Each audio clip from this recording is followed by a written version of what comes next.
Надо огромное спасибо представителям средств массовой информации, читателям или тем, кто интересуется этим мероприятием, кто сюда пришел. Особая, конечно, благодарность вот представителям наших татарских средств массовой информации, потому что это люди-подвижники и вот нефтекаты Рафатабы Курбаны действительно жертвуют собой. Потому что они талантливые журналисты, и, наверное, они смогли бы больше зарабатывать в других средствах массовой информации, русскоязычных, для примера, я говорю. Поэтому прям вот огромная им благодарность и признательность за это. По поводу сегодняшнего мероприятия. Ну, господин Шакуров, он все знает, и знает в том числе мою оценку. Скажите, что не так.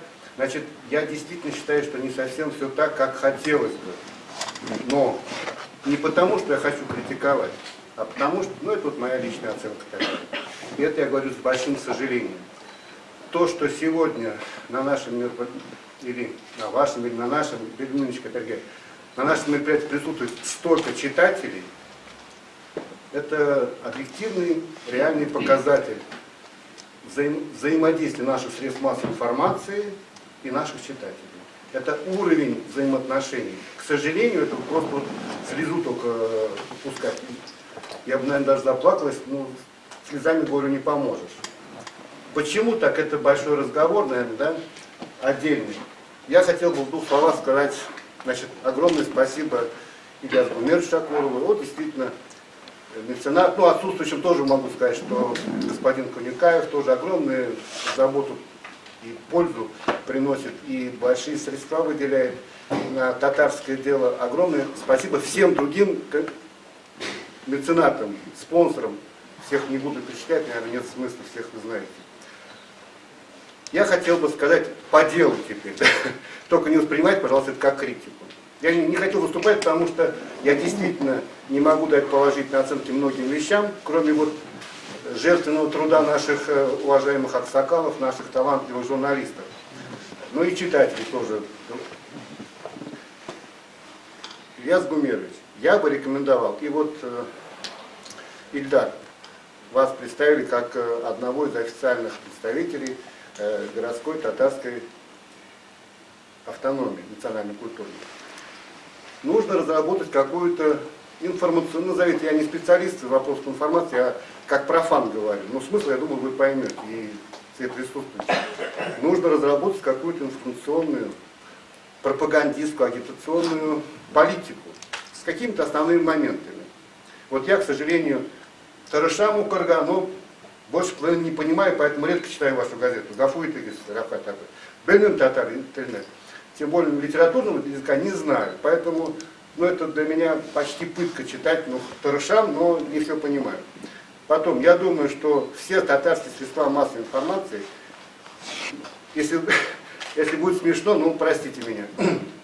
Я просто скажу, как я понимаю. Для меня вот татарские средства информации интересны в татарском плане.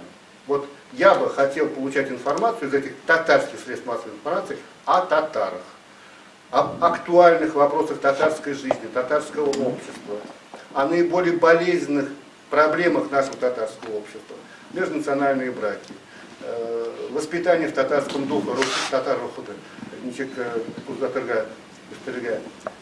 как обучать языку, вот такие вопросы. А то, что кто-то где-то вскопал, Рафкатабы, наверное, это надо. Куда поехал Путин, откуда приехал Медведев, мне это тоже интересно, но я это свободно могу получать из телевидения русскоязычного, из интернета и так далее, и так далее. А вот именно от вас я хотел бы знать именно татарские проблемы. Я не учу Гафуитис, ради Бога, просто высказываю свои мысли. И от всех других. И потом, вот сегодня много говорилось, татароязычные, русскоязычные. Это наше горе на данном этапе. Да, больше половины татарского населения, а может еще больше, представить статистику, особенно молодежи, не знают татарского языка. Это реальность. С ней нужно считаться.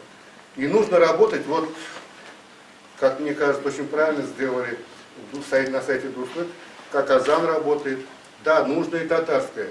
Но если мы хотим, если вы или вы хотите общаться с татарской молодежью, русскоязычной, нужно писать на русском языке. Ну что делать? Понятно, что надо обучать русскому, извините, какой-то татарскому языку, привлекать внимание и так далее, и так далее. Это надо. Но если человек, который ощущает себя татарином, но не знает татарского языка, ну, нужно с этим как-то считаться. Если мы хотим с ним общаться, продолжать контактировать, нужно подавать ему информацию и общаться на русском языке. Или сначала научите, а потом предоставляйте информацию на татарском. Извините, я казам хотел, это все.